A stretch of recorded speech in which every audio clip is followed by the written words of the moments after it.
This one we kind of go into. I just talked about him, one of them at least, because we kind of did some of the questions around spring training and talked about the players and such. And since there's nothing going on, we've kind of got to go more in that direction. And it goes to the Mitches, and I don't think anyone had supreme confidence in either one of them going into last year. If you did, hey, I hope you're okay, first of all. Second, as Jake mentioned before we started, I wonder if you tried the Mitch Witch and which side was better. He says the newer Mitch was better. I don't know. I didn't eat it. The calzone is good though. I did like that. Anyway, like the expectations for these guys this year, I think they're very different in my opinion, and I'm sure I don't think that's too outlandish to say because you're looking at Garver and he's either he's gonna catch whenever Cal doesn't, which is like what 10 games out of the year if Cal had it. If Cal had his way, he'd catch every game. Yeah. Um, you know, but then also he was signed originally to be your DH. Um, and obviously like the chase numbers were good, the walk numbers were good, everything else not so good. The actual H part of DHing. Yeah, well, the designated part, he was designated for sure. Yeah, He was really one good of at the being hitters designated. of all Yeah, time. Um, but then I look at Mitch Haniger and I think we've brought it up here with this outfield. Like your outfield's set. You don't need to look at it. Like and even in terms of backups, like Luke Raley, if you need another guy, I'm going to Luke Raley before I'm going to Mitch Haniger, right? So if he can't field, which he already didn't do last year very well, um, you hit him, right? Oh, your DH spot's already filled by another guy named Mitch. Like, I just wonder, it was so fascinating waiting for him to pick up his player option, right? Because it's like it makes sense for him to do so, but like it would be ideal if he didn't. And now you've got that money hanging around. It's just a tough situation with him, right? Because like you have like he was so beloved here. He was a big deal like when he could stay healthy, right? I remember the five tool Mitch Haniger bobblehead, right? Um, he was part of that 22 team. He gets traded.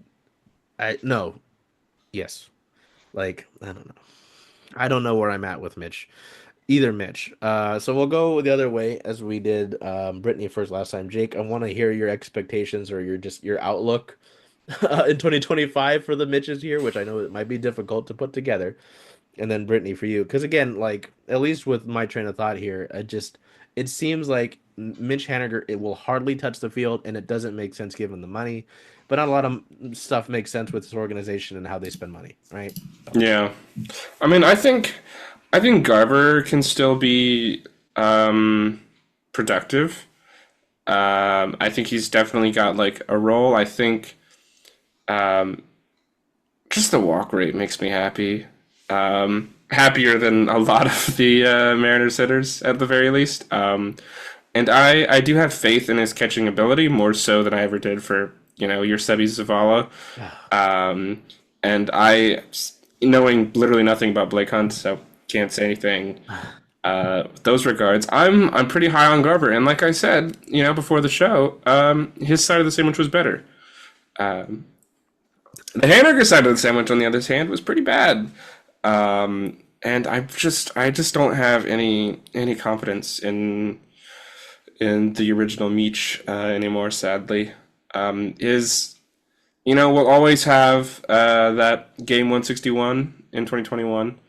Um, we'll always have him for like kind of I don't want to say the romance of it, but kind of yeah, like that 2010s scrappy team that um, never quite put it together. But I don't think he's got much of a. It's really mean to say. I don't think he's got much of a future. I think it's Besides, realistic though. yeah, but I mean, he's gonna settle down some plantation in Idaho, and Look at chemtrails. yeah, exactly. We just gave that to you on a platter, Brittany. Yeah, yikes. Not touching that. Hey, Um, yeah, I think he's doesn't have anything left in the tank. Unfortunately, love him to death and thankful for everything he's given the organization, but it looks pretty clear that he doesn't have much left in the tank. What will be interesting is when he inevitably starts the season out hot, because he Oh. just has a way of doing that. And we all go, hey, maybe, maybe we see a bounce back. And then I feel like he might be gone by June, end of June. Um, Garver is interesting, and I've kind of been beating the bounce back drum for him. Um, People have pointed out the weird trend of him having a good offensive season every odd year. So 2023, 2021, now we're into 2025. So I don't know how much I really buy into that.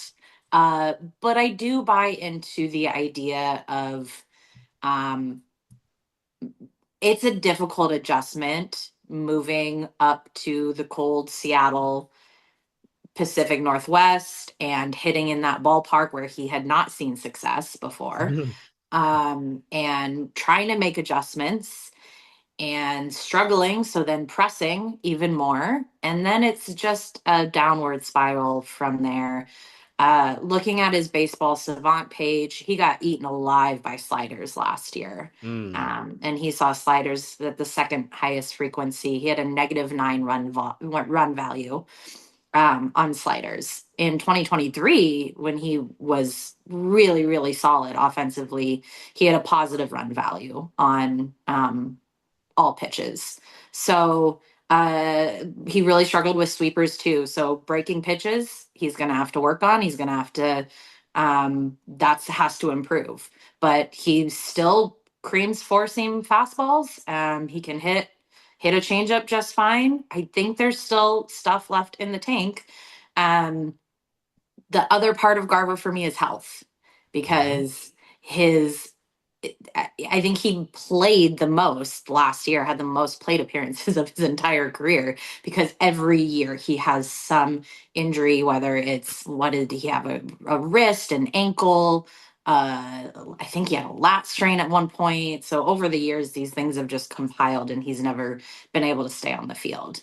He needs to be able to stay on the field because they do not have another uh, option right now at backup catcher. So need him to stay healthy, need him to see breaking pitches better and stop pressing so much if he starts out cold, and just have a average. I would take 98 WRC plus from him. Like average to slightly below average at this point, I will take from him.